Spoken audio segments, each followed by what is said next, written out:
Welcome, everyone, to the CSM Mastermind. I am Andrew Marks, co-founder of Success Hacker and our success coaching training program. We are back for our monthly live webcast today, talking about leading and lagging indicators. This learning opportunity is brought to you by Success Coaching, the world leader in customer success professional development training, with more than 36,000 students from nearly 100 different countries. Our skills development platform is making an impact across the globe.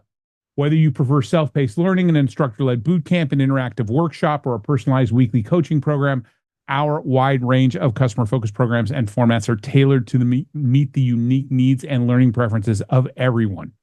If you're eager to level up your customer-facing skills, don't miss out on these amazing learning opportunities that can truly transform your professional journey.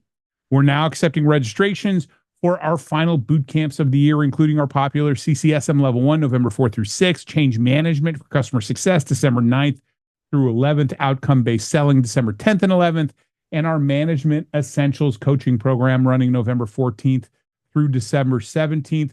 I also have been told that we still have seats available for our Difficult Customer Conversations workshop next week. Ashley has dropped a series of links to our program page and any coupons that we're offering right now in the chat. She's also dropping a link in there for a survey about next year's CSM Mastermind topics. Please weigh in. Our topic selection is driven by what you, our audience, are looking for us to discuss. You can find out more about all of our programs and workshops at successcoaching.co. This CSM Mastermind series is a live and unscripted discussion where we dig into a single topic relevant to customer success. No matter where you work, what your role is, or who your customers are, we've got you covered. A few housekeeping items before we get going. This webinar is being recorded and we'll be posting a replay and transcript on our website early next week. We encourage active participation, so please feel free to ask your questions using the Q&A button located at the bottom of your Zoom interface. Questions with higher upvotes will receive priority during the Q&A session. For our LinkedIn Live audience, you can also post your questions directly and they will be relayed to us. To maintain a smooth discussion, please use the chat window exclusively for commentary while directing your questions to the Q&A window. All right, enough of the housekeeping. There's a bunch of thought leadership out there along with loads of theories on how to deliver customer success, but in this series, we're going to focus on the practical real-world advice, best practices, techniques, and shared experiences from those who are actually doing customer success day in and day out. Now, to make that happen, we've invited three amazing panelists to join me for a roundtable discussion. And these three amazing panelists also happen to be all from Canada. Go figure. These are folks who are really damn good at what they do, and we're going to ask them to spill the beans on their experiences and perspectives. So without further ado, I want our panelists to introduce themselves to y'all, share a little bit about who they are and what they do, and let's get started as usual in alphabetical order with Chad. Great. Thanks so much, Andrew. Really happy to be here. So my name's Chad Horenfeldt. I'm the VP of Customer Success at Sienna AI. So Sienna is a AI operating system for customer service teams. We're this empathic agent that really facilitates phenomenal conversations with customers in the CX area, specifically in e-commerce, just conversations that you probably never thought was possible. But this is kind of where we are in AI. And I've been in this area of customer success for a number of years, very passionate about it. I've been part of companies that have gone on and been sold to Oracle and Meta most recently. And yeah, I love this area. So important KPIs. So really happy to be here. Awesome. Thank you, Chad. Thanks for joining us. Chad's one of the OGs of customer success. So great to have you on the program again. Marta, you're up. Hi, everyone. Really excited to be here. My name's Marta Montero. I'm currently the Global Head of Customer Success at Gatekeeper. Gatekeeper is a contract and lifecycle management platform. So we help our customers drive visibility around their vendors and their spend and their contracts, make sure that they're taking control of some of that maverick spend that tends to happen, ensuring compliance with all relevant legislation. I've been a Gatekeeper for about 2 years, and prior to that, I was at a health and safety space called e-compliance, they've gone through a couple of different names, but I was there for about 3.5 years as their director of customer success. And then before that, I had a 6.5, 7 year career as a CSM. So I've been around the block when it comes to customer success and seen its evolution to a lot more data-driven industry that we're in today. And I'm really excited to share some of my learnings today. Awesome. Thank you, Marta. And Marta is a frequent contributor to our coaching program that we do through University of San Francisco. I think we've had you on nearly every coaching cohort that we've done, and you're definitely one of the more popular contributors to that. So thank you. You flatter for me. making the time. Yeah. No, you're awesome. That's why we keep asking you back. And last but certainly not least, Sara. Hi, my name's Sara LaBlance. I'm joining from Windsor today, so just the Canadian side of the Detroit border, about as south as you can get in Canada by design, so I'm not shoveling as much. I've been in the customer success space for about 5 years now and recently joined Gatekeeper as the lead for the North America and APAC team, so I actually report to Marta. And can definitely attest to her coaching abilities and all that fun stuff as well. And I'm really excited to join today and dive into this topic. Awesome. Thanks, Sara. And once again, Sara, just because you report to her, I want you to don't hold back. Okay. So everything's allowed here. Okay. Not recorded or anything. We'll be fine. So this is a rare situation where we actually have two people from the same organization joining us. Once again, we all appreciate your time today. Now let's get to the topic at hand. So let's kick things off with a bold statement. If you're not actively using both leading and lagging KPIs in your customer-facing role, you're essentially flying blind and potentially sabotaging your own success. Now, before you all rush to close this webinar thinking I'm here to shame you, let me assure you we've all been there. The world of KPIs can be a maze, and sometimes it feels like we're just throwing darts at a board of metrics, hoping that something sticks. But here's the truth. Mastering the art of balancing leading and lagging indicators isn't just a nice-to-have skill. It's the secret sauce that separates the customer success superstars from the rest of the pack. So today, we're going to demystify these KPIs, show you how to wield them like a pro, and turn you into the data-driven, future-predicting wizard your customers never knew they needed. So let's start with the basics. How would you explain the difference between leading and lagging KPIs to somebody new to the field, and why is understanding this distinction so crucial in customer-facing roles? Who wants to start? Yeah, I can jump in. I just very simply, like, lagging indicators tend to have happened in the past. And so you're kind of looking backwards and seeing, okay, like these are the end results. And the leading indicators are more, these are things that are, you can influence, you have more control over, they're, again, like more actionable. I like to think of them also, there's a really good book from a small company called Amazon, you may have heard of, and they have some of the original people, they created this book called Working Backwards, which is a phenomenal book. And they think of leading and lagging indicators almost like a factory. So you've got input metrics, which are your leading indicators, and then lagging indicators, which are your outputs. They're obviously very tightly related, but it's just a really great way of thinking about it. I really love that analogy, Chad, because I am not too bold to admit that I've had challenges with the difference between a leading and lagging indicator. To be honest, I see a lot of organizations and a lot of really senior people having a challenge between the two and focusing just on one or one or the other. What really helped me is exactly that factory sort of analogy. In my previous role at eCompliance, we were in the health and safety space, and we worked with a lot of manufacturing organizations. And the way that it was explained, leading and lagging indicators are a huge part of health and safety, because you have a lagging indicator is an incident, a safety incident has happened. Someone's been injured. That tells you it's already happened. But when you look at all the things that led up to that incident happening, It's things like, did that person do their safety orientation training? Were they wearing PPE? Did they do a site inspection on that day? And it really helped me, that sort of analogy of thinking of it as a factory. What's the output, that incident or the things going in that got there? Really was a huge paradigm shift for me in understanding the differences. And I started applying that into how we built out the customer success program of, we've got NRR and GRR as a lagging indicator, but what are all of the inputs we can put into that can affect it positively or negative? And let's measure those as well.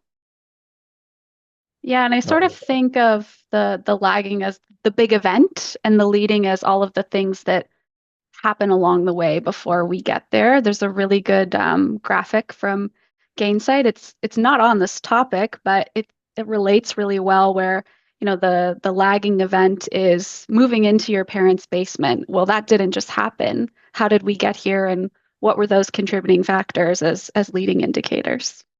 You got kicked out of your apartment, you lost your job, Yeah. your spouse dumped you, whatever those things are, right? But let's think about that though from, you know, a customer success perspective. The lagging indicator is the renewal, the churn, the NPS. The leading indicators are fast time to value, adoption, right? All of these things, right? So you can, if you do this right, you identify the KPIs that play a role in the result in the lagging indicator. You can have you should be able to have an effect on the lagging indicator, right? If I know that getting my customer to a point of value within 90 days is super important for them to stick around, then if I focus my attention on the things that we need to do in order to get our customer to that 90-day point of value, then I mitigate the risk of a churn. I increase the chances of them renewing. Now, to that end, we often hear that leading indicators are more actionable.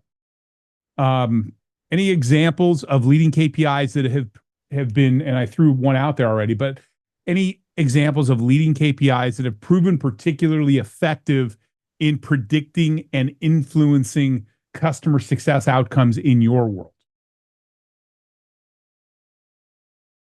Yeah, I think one piece that we tend to see a lot is the onboarding experience for a multitude of reasons. One being, you know, this is the customer's first impression with our business. Another being that confirmation bias that happens as a result of that experience. So if it's negative, for example, we're going to see the customer continue to look for those negative experiences in their interactions with us. So understanding how their experience during onboarding based on milestones met, support tickets logged, product usage, all that fun stuff correlates to them renewing in the future. In Donna Weber's book, she talks about how 50% of accounts that, you know, they're less likely to renew if they have had to been saved compared to accounts that didn't have these challenges during onboarding. So that's one that definitely comes to mind as not only our first opportunity to mitigate churn, but also was one that's going to have lasting impacts throughout the relationship. Now, the onboarding and the handoff from sales are probably probably the biggest moment of truth in the customer journey, because it really sets the tone for the rest of the relationship. So that's a good call out.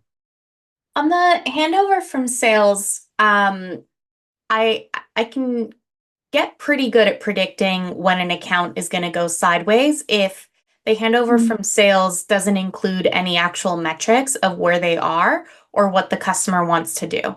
And so that's an interesting leading indicator. If we haven't been able to actually outline what the customer outcomes are, the desired outcomes are from the very beginning, by the time we've spoken to them and that wasn't part of the sale, a big majority of those customers are never going to be successful because they have never actually defined within themselves what success means.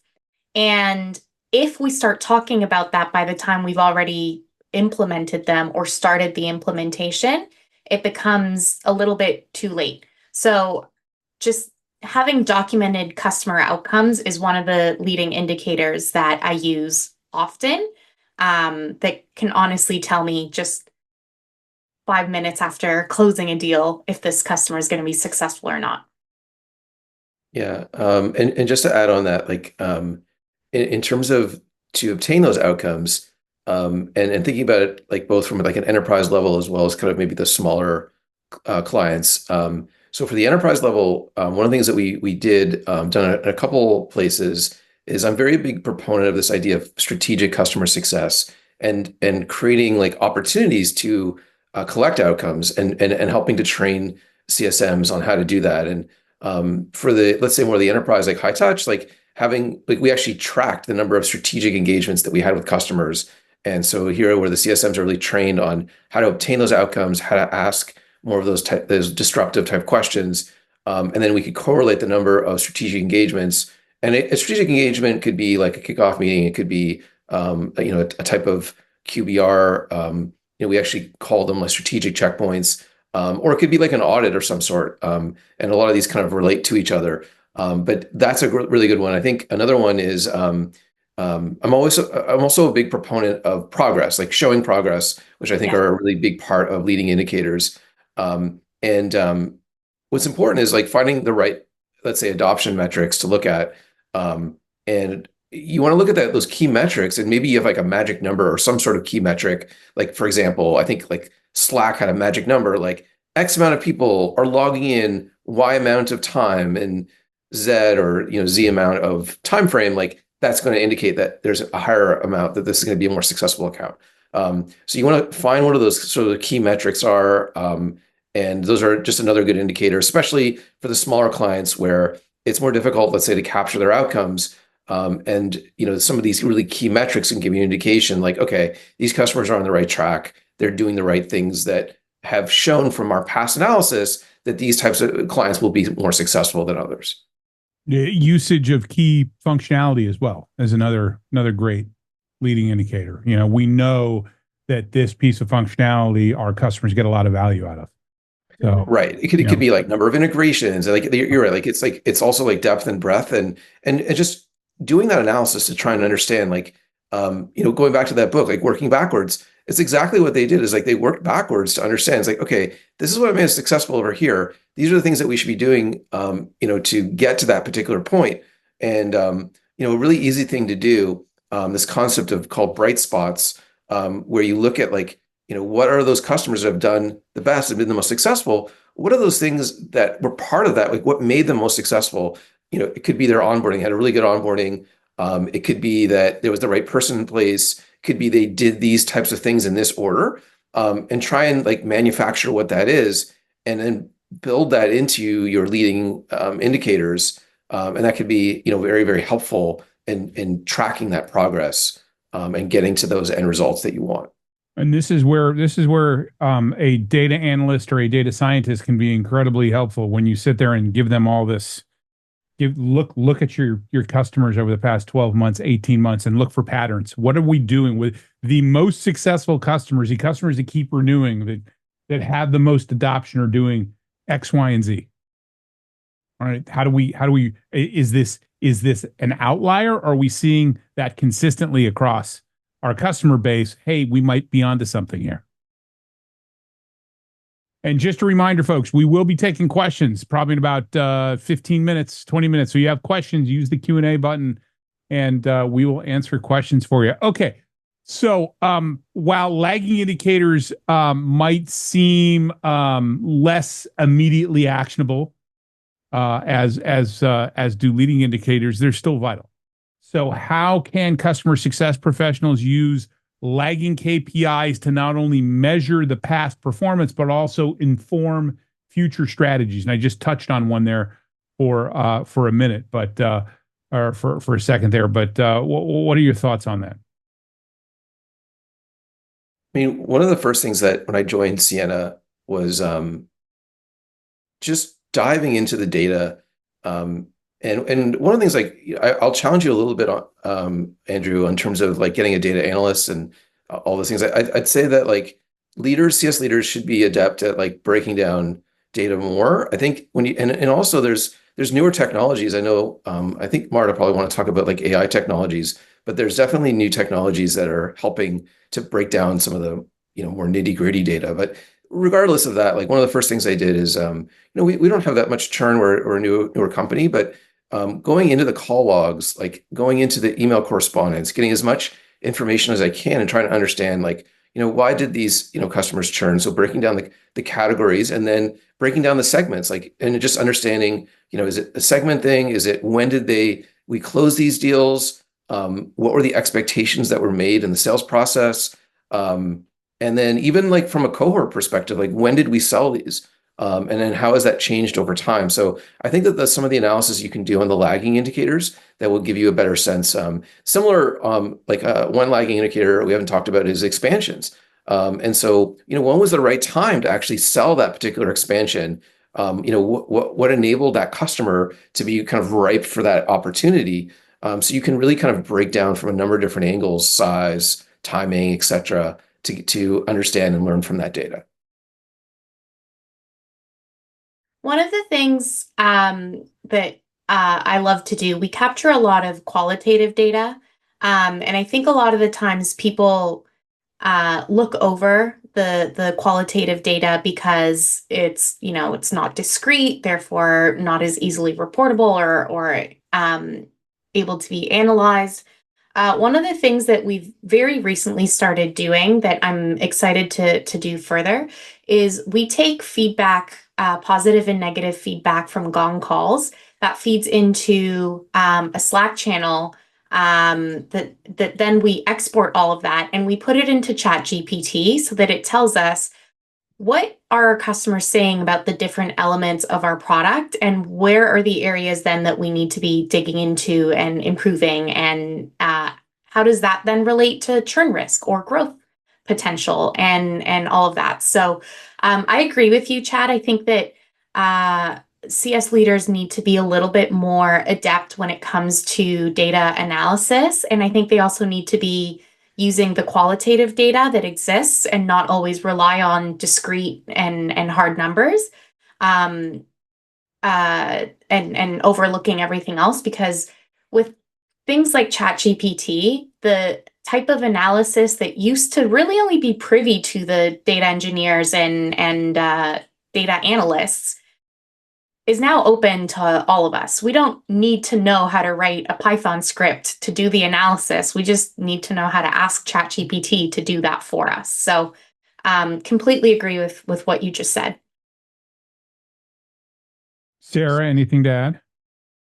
No, I had definitely had qualitative approach, kind of adding context to that data rather than just providing it. And I think in some cases, having the leading mixed with the lagging allows us as CS leaders to demonstrate the impact. Because I think, to Marta's point, senior leadership, they tend to care more about the lagging indicators. They matter more from a business perspective.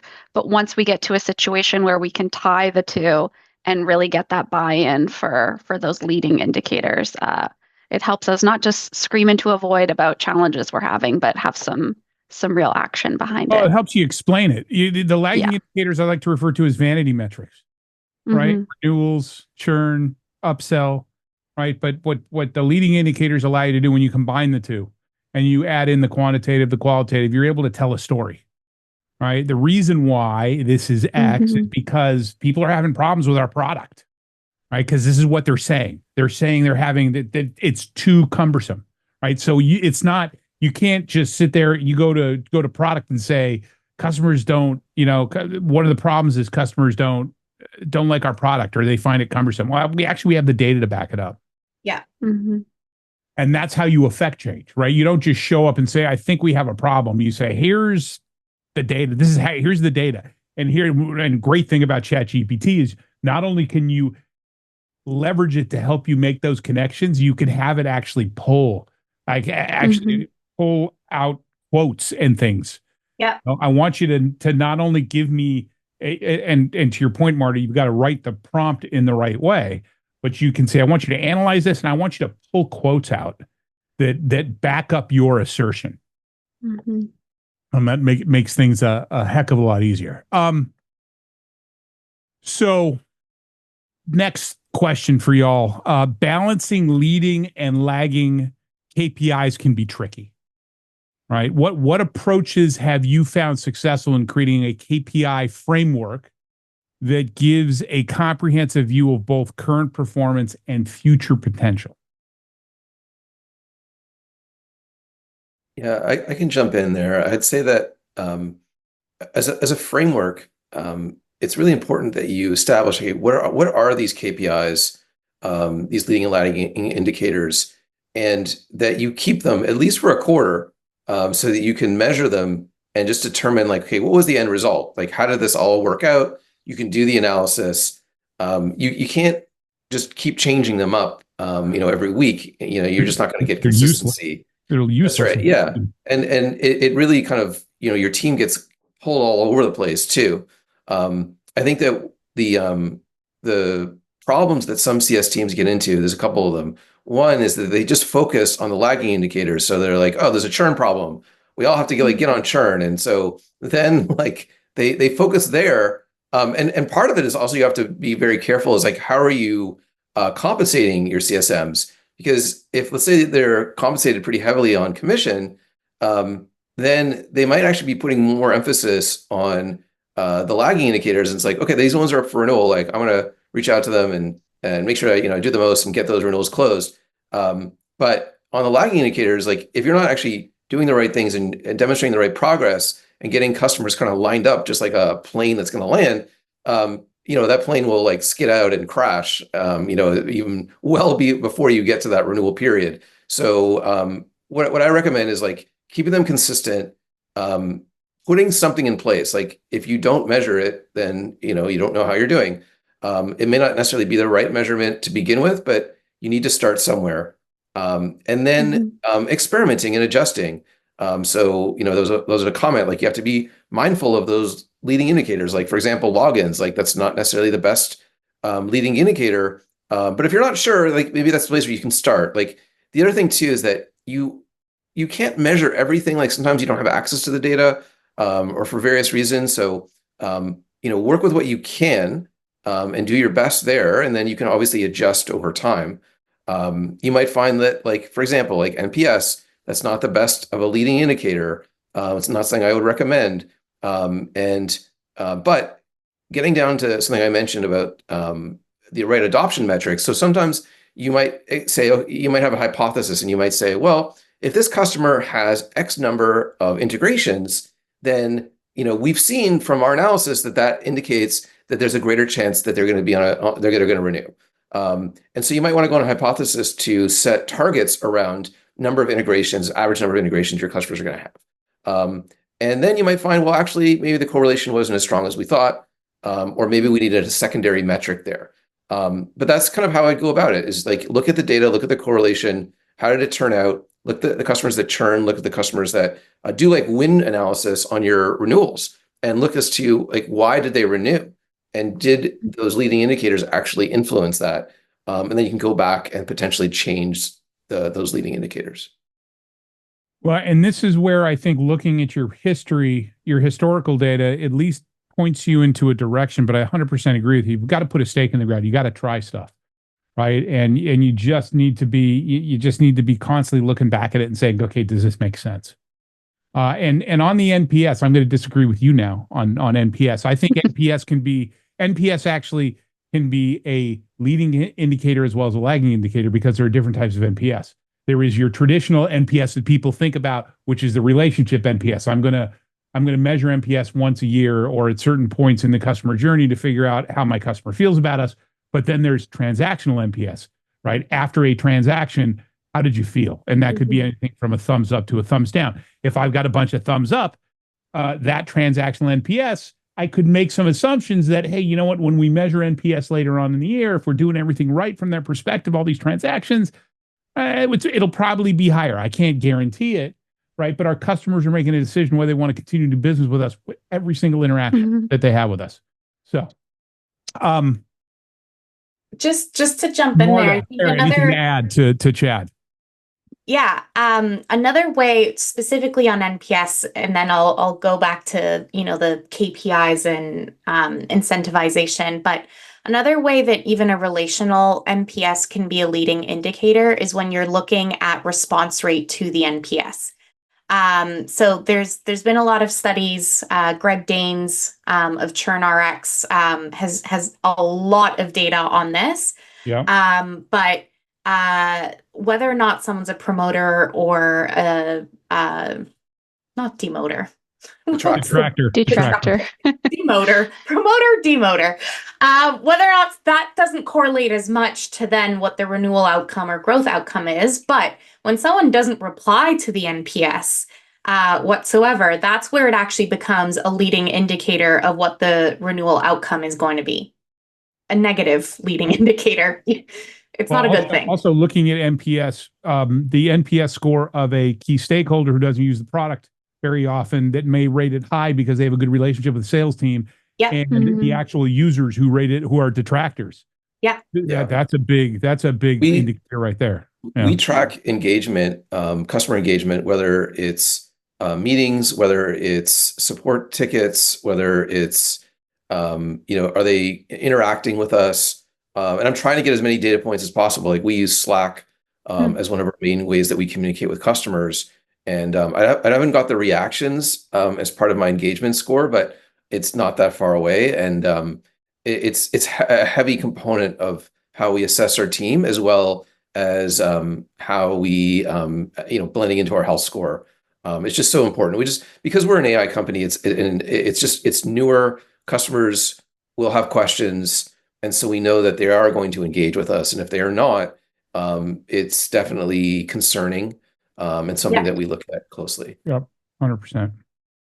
And on that topic, actually, around engagement and lack of engagement, I can actually talk a little bit about where we focused on a leading indicator from a bonus perspective that had unintended outcomes. So looking at our customers, the customers where we engaged with them the most had the highest amount of growth potential, highest NRR. The customers where we weren't reaching out to them or maybe talking to them once a quarter, once every 6 months, and what have you, had the highest churn rate. So here I go. Great, perfect. We need to be reaching out to all of our customers as often as possible. We need to stay on top of them. We need to drive engagement.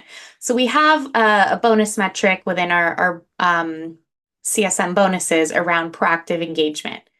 And so in a perfect, very plain world, incredible leading indicator, and we're incentivizing the CSMs. What happens though is that then it dilutes the value of that engagement, and it leads to, in the health and safety world, it's called pencil whipping, and I love that term and I use it all the time, but it leads to pencil whipping. Yep, I'm just going to send out an email. Hey, haven't spoken in a while. Want to check in? So you also have to be careful about. Then you become annoying. Well, right? exactly. But it's no value to the customer. The CSM's not putting any thought into the outreach, and not everyone's the same, and it's not, but incentives drive behavior, right? Exactly. And so sometimes you need to be careful. You're not just driving the action, but you're driving a high value action, and that it's intentional. So love that. Lesson, I think, burning ourselves with that. Incentivizing all leading indicators doesn't always drive what you're looking for. I think, Chad, you mentioned too. Sorry.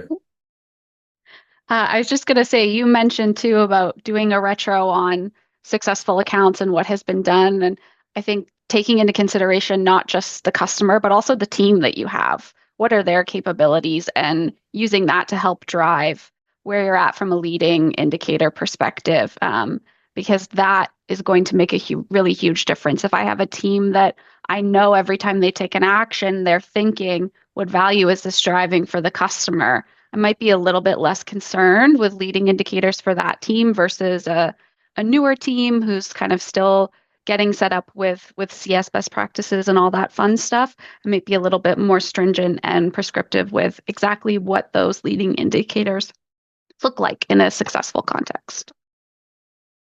It's a really good point that we haven't talked about, actually, so I'm glad that you brought it up. Sarah. And like one of the things with leading and lagging indicators, like it's like a leadership term, right? It's something that you go to the board meeting with your lagging indicators and your leading indicators. Like from a sales perspective, they want to know how many calls like your sales team has done and what's the progression through the pipeline.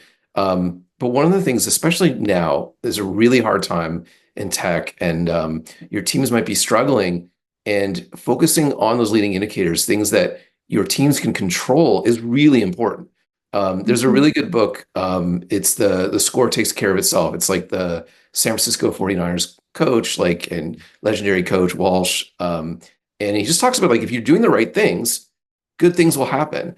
And that's really what leading indicators are. And when things look really bleak, like your NRR is like in the toilet, it's not where it needs to be.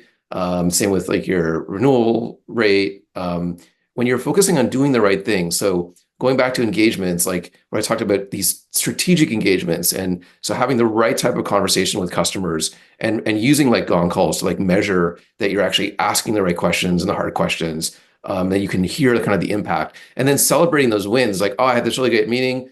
I asked this customer this really tough question, like, what are the chances you're going to renew? Or what do you love about our product? And they shared something, and then sharing that, let's say on Slack, with product teams, like those are the things that help your team kind of rally and focus on the good things. And knowing that like, if you keep doing these good things and you're showing these positive results, it is, hopefully going to correlate into positive things down the road, so that when things don't look the greatest now, you can kind of like, start to build towards the future. So I think it's just a good way of thinking about leading and lagging indicators, and something that you really need to be taking into account.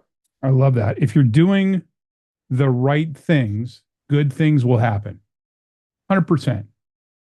Right? We talk about that in our level 2 when we get to renewals and expansion, like the two of the last 4 courses in a level 2.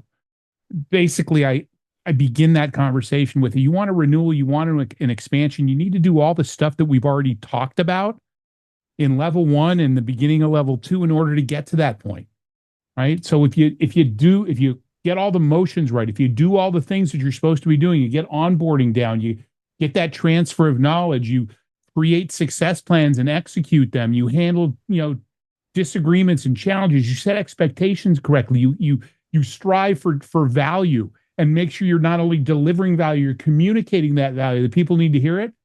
You mitigate the risk of them going away. Mm-hmm. Mm-hmm. But right, you want to keep it simple though. That's one thing, is like, you can't have too many leading indicators, because then it gets confusing. Yep. But you need to determine what the key ones are. So and this is a good segue into, I think will be our last question before we start taking questions from the audience here. And remember, folks, if you see a question on that list, use that thumbs up button to upvote it. And I also want to remind my guests, if you see a question here that jumps out at you and you want to answer it, hit that answer live button.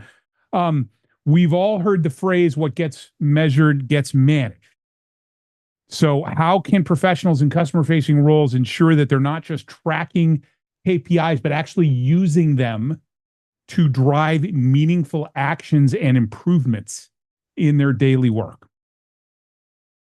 I think Sarah, if a KPI doesn't have, firstly, with a KPI, there needs to also be process around it. And if that process doesn't include a response to either an upward tick or a downward tick on that KPI, then that KPI is not something that should be tracked or measured in any way, shape, or form.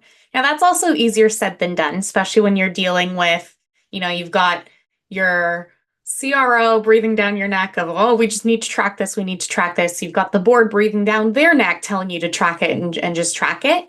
But ultimately, when it comes down to that, if a KPI does not have a standard operating procedure of what happens when that goes up and what happens when it goes down, and there also isn't some mechanism of alerting one way or the other, so that you're not putting the onus on the individual to find out if it's going up or down by doing a lot of work and effort, then it is a conversation to have internally on, is this a KPI that we should be tracking, incentivizing, looking at, moving? You shouldn't be. You should. If you can't do anything about it, what's the point of surfacing it, right? 100%. Your KPIs need to be actionable. Same thing with your health scores. Yep. Right. Once again, I got vanity metrics. Your health score should be, your health scores should be a combination of lagging indicators and leading indicators. But the lagging indicators, part of your health score is just saying, okay, well, here's where we're at. The leading indicators, like, okay, here's how it can affect where we're going. Hmm. And I think like getting back to the question too is like, you should be starting your meetings with the dashboards that are your KPIs. Like you should be showing that. You could be communicating in async through whatever channels that you have, but really like starting and ending is like, here's what we're doing. Here's how we're, and just keep communicating and over communicating those particular metrics. And that way, like everyone's like, okay, this is important. This is meaningful. This is something I need to be focused on. And that's, as leaders, we just have to continue to do that. The best way to do it is to have the metrics and systems that they use so that they can go in and say, okay, here's how I'm doing against this particular metric, and see how they're influencing it. But if not, even if it's in a spreadsheet, you're starting your meetings off like, and that's the thing with with leaders is like, something that you had mentioned, Sarah, is like, depending on your team, if it's a newer team, I joined this team and it was a lot of new people. We just focused on like covering things, and I couldn't keep people accountable. So I wasn't necessarily focusing too much on the KPIs, but very soon, like I got into support, looking at first response time, average resolution time, and then showing the team like, okay, we make these changes, this impacts that, and that improves it. Mm-hmm. But it's not worth it to measure it if you can't keep people accountable. So just being very, careful of what you choose. How are you going to get that data, and then how often can you update it so that way you can display it? All these things are really, really important. And do something with it. Yeah. Yeah. Sarah, you got anything to add? Yeah, I think to your point, Chad, thinking as an individual contributor, not just what does this KPI mean for me, for my boss, for my team, but what does it mean to the customer? What value is this KPI driving for them? Because that's really at the end of the day why we're doing all of this, right? When we're thinking about it from a customer-centric perspective, what will this do for them? And being brave enough to speak up when you think that KPI is not fitting the customer's needs as well, right? If there's something that you're doing that you think, wow, this really won't drive value for them because of XYZ context.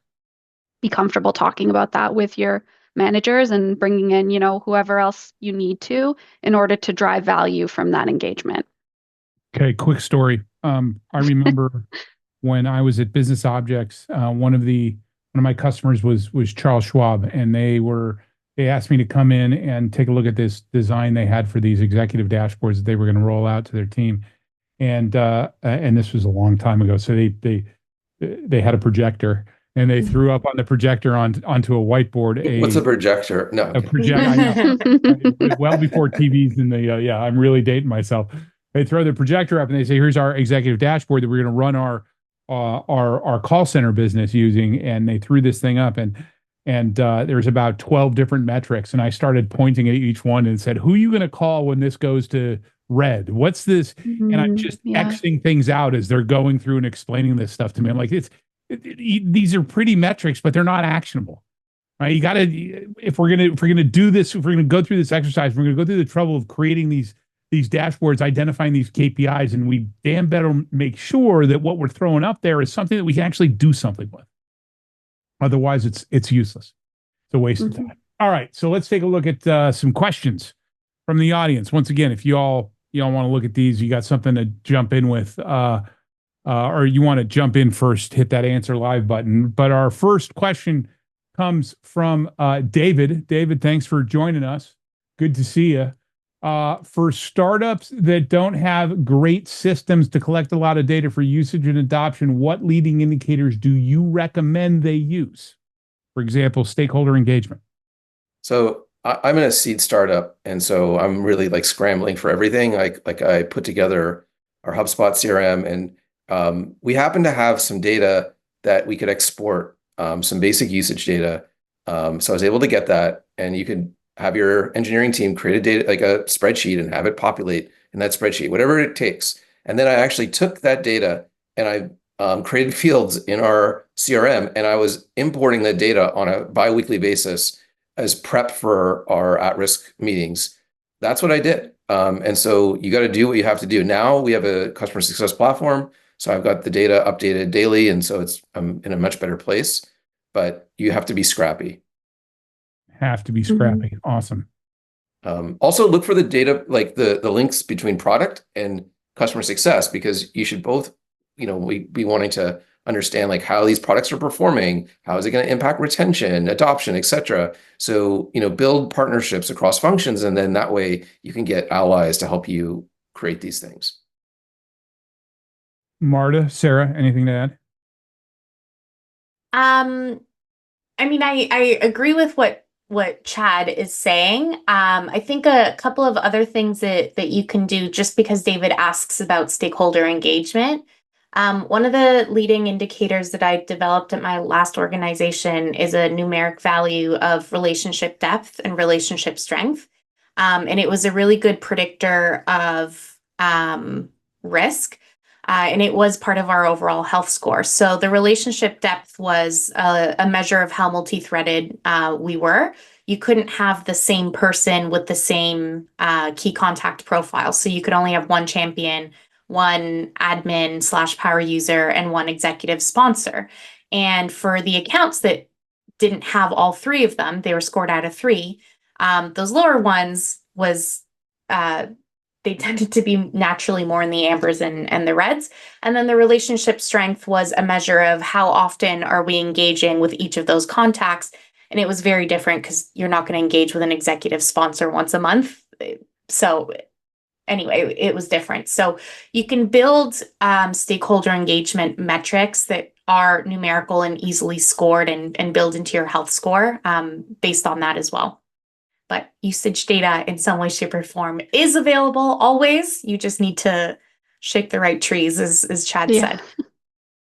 Yeah, I think this is an instance too where success plans for you as an individual contributor are going to come in really clutch, and you'll be able to keep track of how you're progressing towards those value drivers for the customer, right? Like happiness is fleeting, but value is forever. So being able to track how we're working towards those is going to be a really good leading indicator and set you up for success when it comes to strategizing for the renewal.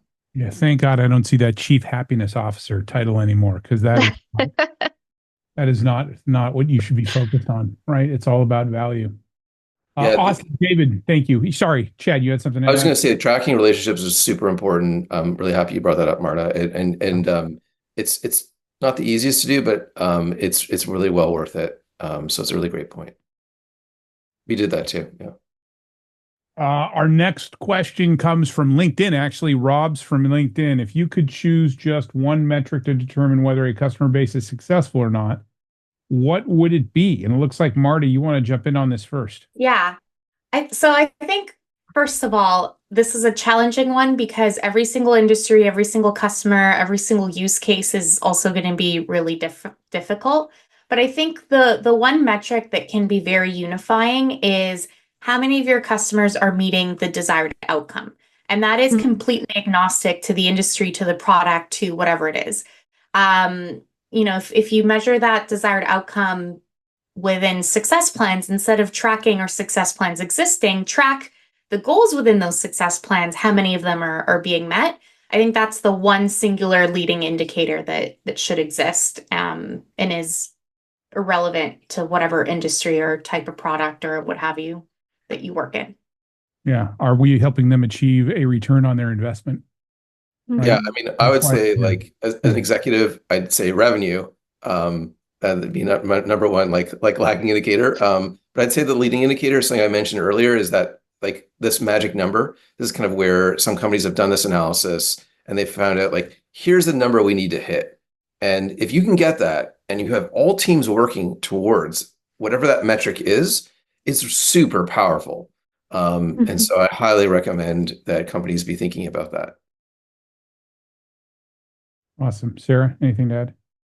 Yeah, I think too, just thinking about your product and where it falls in the landscape, is there a specific feature that drives more value? Is there a specific feature that differentiates you from your competitors? And is that customer using that feature? Love that. Awesome. Robs, thank you. Marta, do me a favor, hit the done button there. Oh, done. Awesome. Thank you. Our next question comes from anonymous attendee. Can you share more about your CSM bonuses? Curious of the structure. Sarah, you want to jump in on this? Yeah, so I know Marta mentioned a little bit about how our bonus structure works. And I think it would be fair to say that maybe it doesn't work. So I'd love to chat a little bit more about where we're going and, what bonus structures have looked like for CS kind of as they evolve. But in a previous role, we've had a similar structure to where we're at now with the gatekeeper, where it's really around these leading indicators. There we go. I'm getting them mixed up too. So we're seeing, these different actions that we're asking the CSM to take that align with those variable comps. And as things start to evolve, we see it more moving towards these lagging indicators. Are your customers renewing? Are your accounts growing? And all of these things that typically is what our C-suite cares about. And I don't know that there's a right or a wrong. I think, again, it's driving different behavior and depends where your team is at. Where we're really getting them to think about the outcomes rather than the inputs. I think for where our team is, that's where we need to be headed, is having those individuals think more about the outcomes rather than just the inputs there. Marta, I don't know if you had anything else to add. Yeah, I mean, we kind of took an interesting approach of let's just do leading indicators and that's all we're incentivizing. Yeah. But as I said earlier, it doesn't always actually drive the right behavior because we're not also then incentivizing on the outcome of those leading indicators. So I do think it needs to be a mixture of the two. And there was a comment somewhere around like, oh, what about delivering value?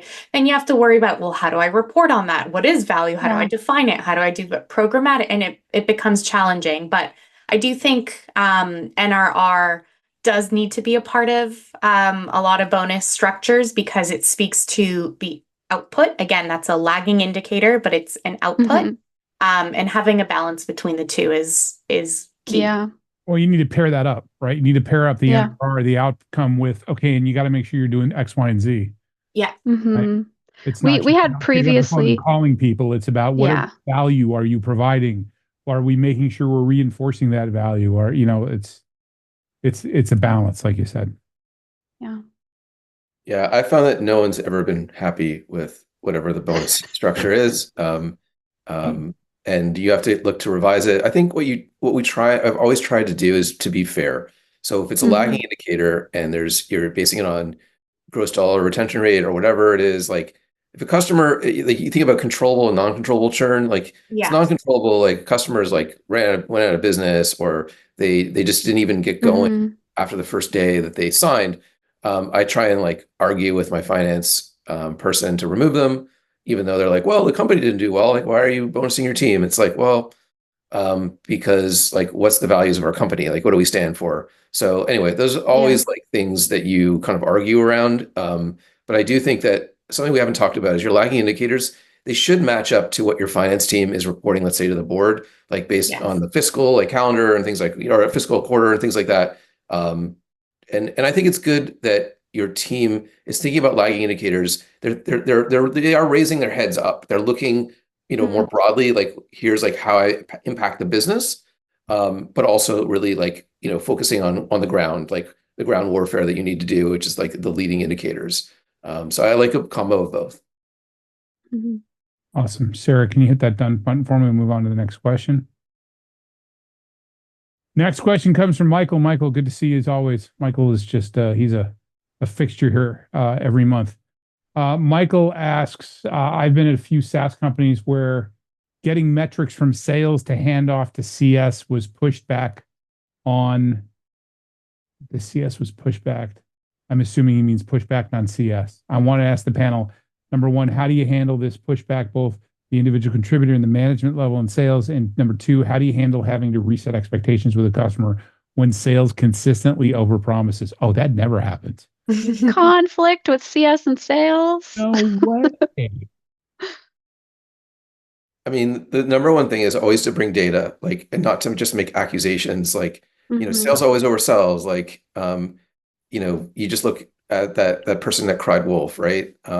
So if you're going to say that sales oversold, should bring examples. Like going back to like that churn review I did, I looked like where the customer said that the reason why they churned, and I went back and found what we did in the sales process. And it wasn't always like what sales said, it's what they didn't say. And so then you become part of the solution. It's like, okay, we're going to modify the presentation that we do and make sure we set the right expectation. So, my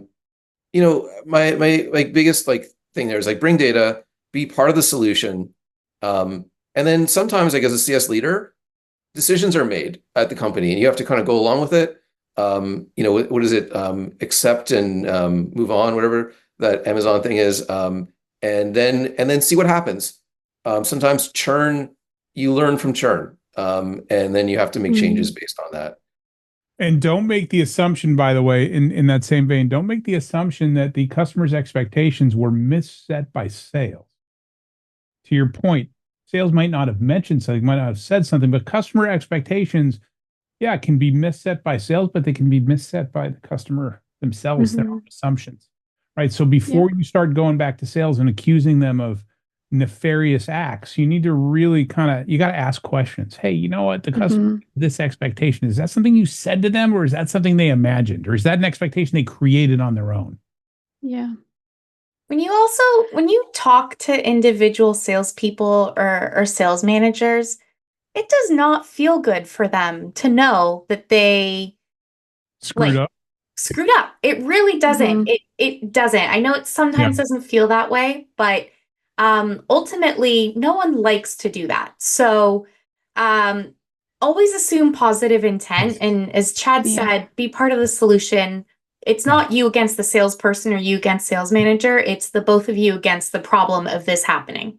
Always assume positive, always assume positive intentions and always approach it really carefully. I'm here not to accuse you or of anything. I'm here to educate. I'm here to better understand and to educate so that we don't go down this path again. Love that. Yeah, and I think really focusing on the impact for the customer, right? And to your point, not a blame game, not what did or didn't happen, but this is the situation and this is the impact and this is how we can resolve it collaboratively moving forward, and taking like a double-pronged approach where we're addressing it directly with the individual, but we're also addressing it at a systemic level. So we're escalating it to our managers and having them speak to these specific examples. Right, addressing the root cause. Awesome. Just a reminder, folks, I know it's the top of the hour. We're going to keep going. We're going to keep answering questions for another 15 minutes or so. So if you can stick around, stick around. Otherwise, the recording and the transcript will be up on our website probably early next week. Next question comes from Jessica. Jessica asks, can you give an example of how you used qualitative data to make informed decisions? Is this based on AI coding, word choice in QBRs? Sure what that. But anybody have anything for Jessica? Can you give an example of how you use qualitative data to make informed decisions? I think Marty, you gave a bit of an example. Yeah, I can't really speak to the second part just because I'm not sure I'm understanding. But in terms of the first part of using qualitative data to make informed decisions, honestly, even like a churn review, that is using qualitative data to make informed decisions. You're taking what the customers have said about why they're leaving, what led to this decision, and then you are then categorizing it in some way, shape, or form. And then taking a look at how many fit into this category, how many don't, and then taking that back and saying, hey, X number of customers left because it was a failure to launch. They never got off implementation. Now let me go into implementation and see what we can do to prevent this. So, I mean, that's a very, I guess, ubiquitous example that I think a lot of us do that we don't realize is actually using qualitative data. And we don't even need to get into what I was talking about earlier of taking our product feedback from Gong and putting it into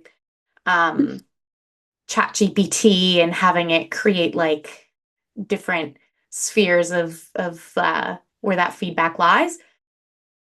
Churn analysis is qualitative data analysis. Chad, Sarah, anything to add? Nothing to add. No, I mean, Awesome. we've been talking a lot about how to use data. So yeah.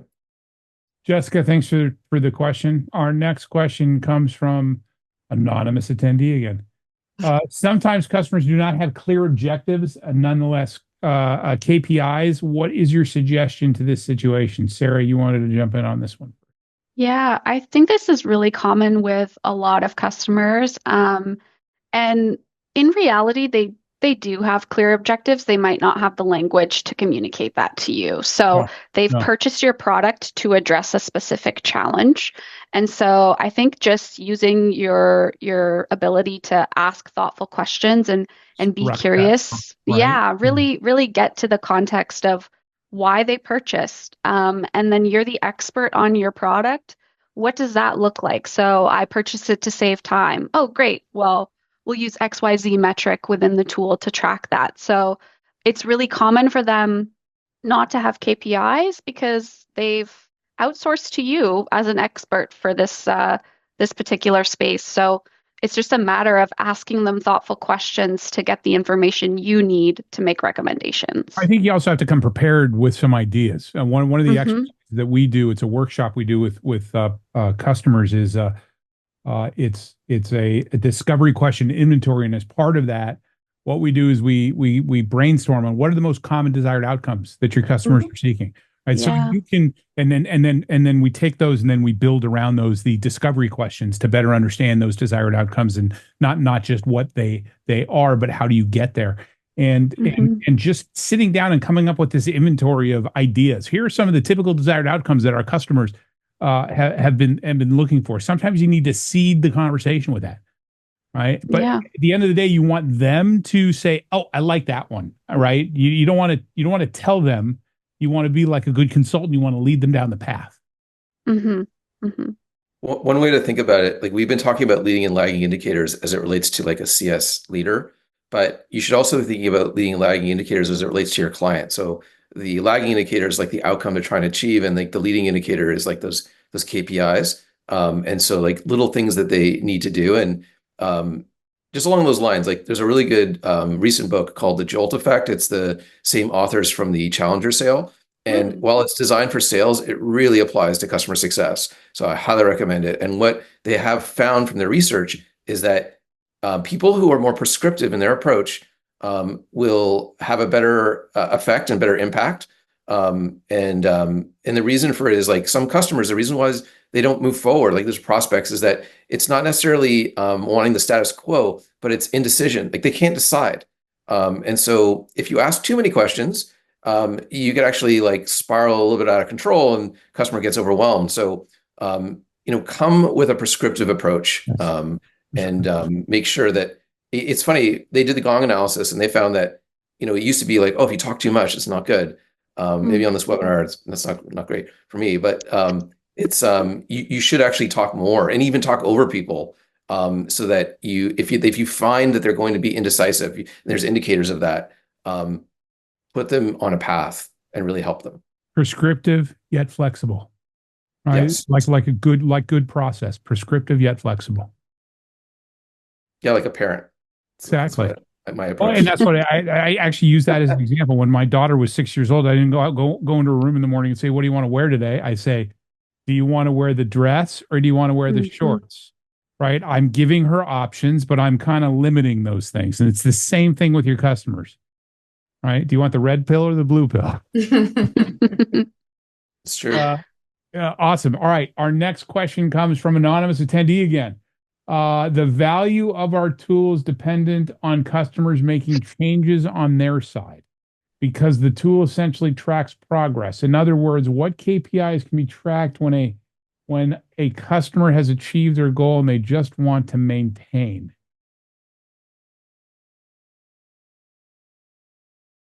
Yeah, like any ideas? Something we haven't talked about is like it's good to have a maturity model. Like as a company gets like more mature themselves and they're able to understand like what are those key things that make a customer successful, you can have a maturity model. And let's say in this example, a customer is kind of like, well, I'm good at this tier, like I'm not going anywhere.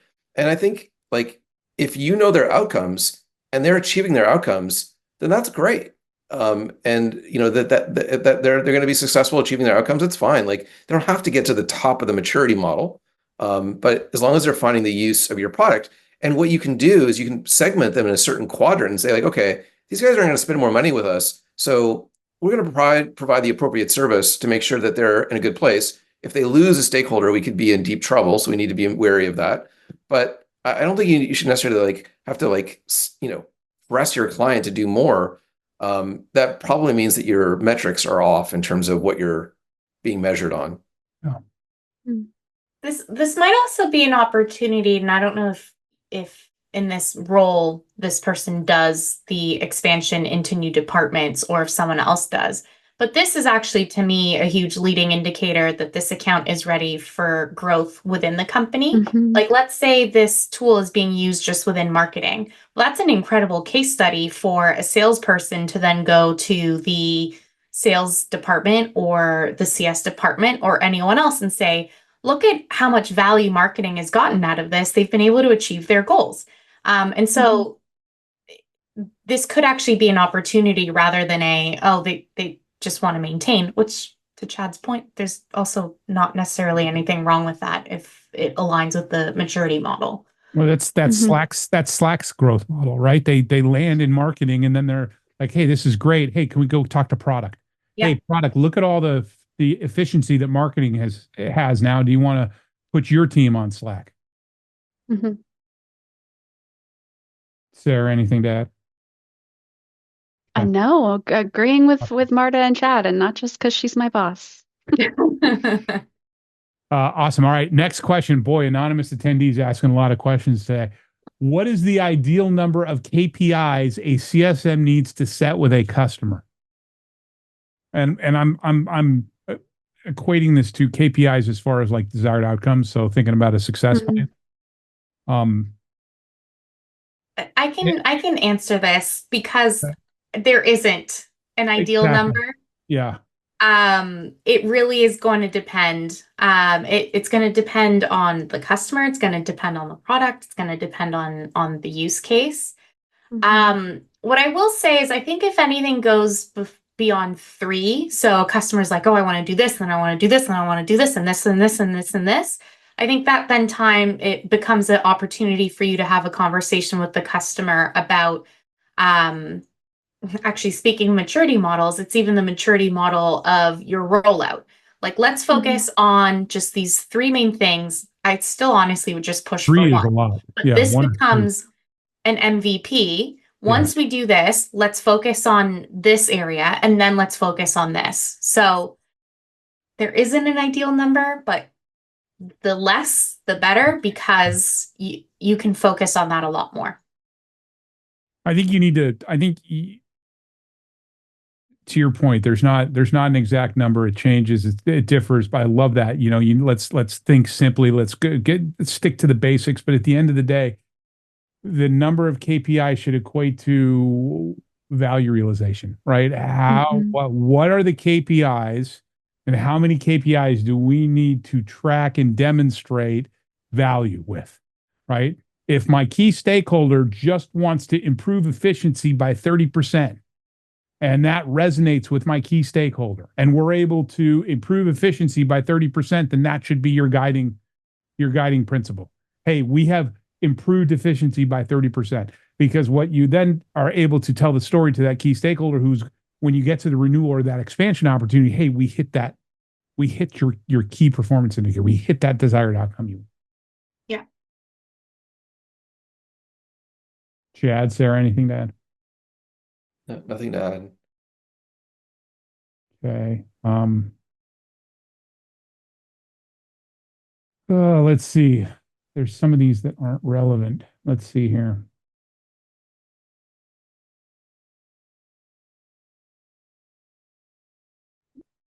Here's an interesting one from Jessica. How can you use KPIs to not make people accountable, but instead make sure that the anticipated outcomes are inevitable? I don't know.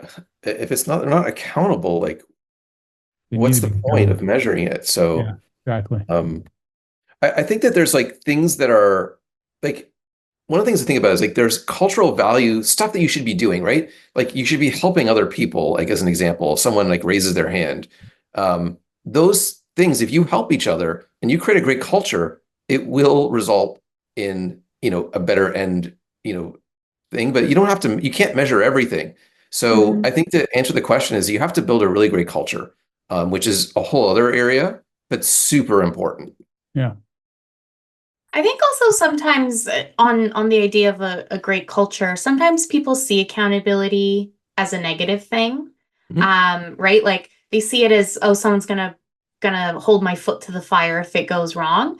But being accountable for something is also a really great thing because you're responsible for its success.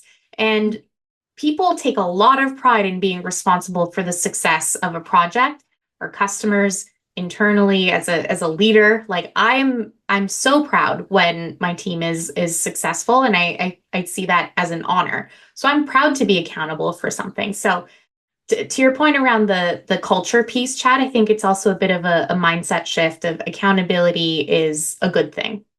Well, and we want our customers to be accountable as well, right? Yeah, customers are accountable to do the stuff that they need to do in order for us to help them get to where they want to go, right? So if we're expecting our customers to be accountable, we need to be accountable as well. Yeah, there's a great saying. I love what you said, Marta, because like there's a great saying called like discipline equals freedom. And so, again, the same thing. If you have too much discipline, like people are like, oh, it's a bad thing, but discipline can free you because it creates like structure for you. Yeah. So 100% agree with what you said.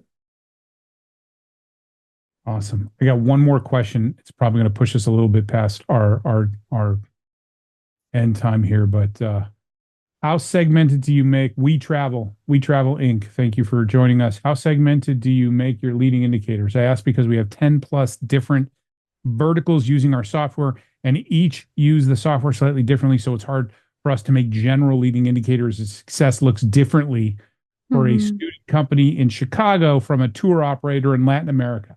What is the sweet spot in terms of numbers of indicators without overdoing it? I always think of like 3 indicators as the kind of the best approach. And then in terms of like the industries and breakdown, like you have to like determine how difficult is it to like compile that metric. How believable is it for the people that are actually trying to execute against that? Like if they don't trust the metrics, then like they'll be like, oh, this is ridiculous. And it's demotivating. So you have to take those things into consideration. And also maybe try and like link up with like the company metrics as a whole. Like how is the company doing those measurements? So I would take those things into account. Marta, Sarah, anything to add before we wrap things up? Yeah, I think going back to where the team is at as well, because if you have a very tenured team who are subject matter experts on these different spaces, right, we can use things that are a little bit less prescriptive and trust that they know what those KPIs are going to look like versus when they might need a little bit more oversight. And if you have, if you're organizing your customer success managers around verticals, having those CSMs keep an eye out for those particular things is always a good practice as well. All right, we've come to the end of our time together today, and I wanted to say how awesome our conversation has been. But hey, what matters most is what all of you think. So I kindly ask you to share your valuable feedback on LinkedIn, tagging me, our guests, or Success Hacker or Success Coaching. A big thank you to our amazing panelists for generously sharing their ideas, thoughts, insights, and best practices. Let me leave you with this thought. Exceptional customer success managers understand that they don't have all the answers, but they sure know where to find them. That's why we've created the CSM Mastermind to tap into the collective knowledge and experience of our community to support everyone's growth. Remember to sign up and mark your calendars for our next event on November 13th, when we'll be talking about becoming an internal change agent. Until then, make sure to make space for yourself and your mindset every single day. Have a great rest of your week and month, everybody. See you soon.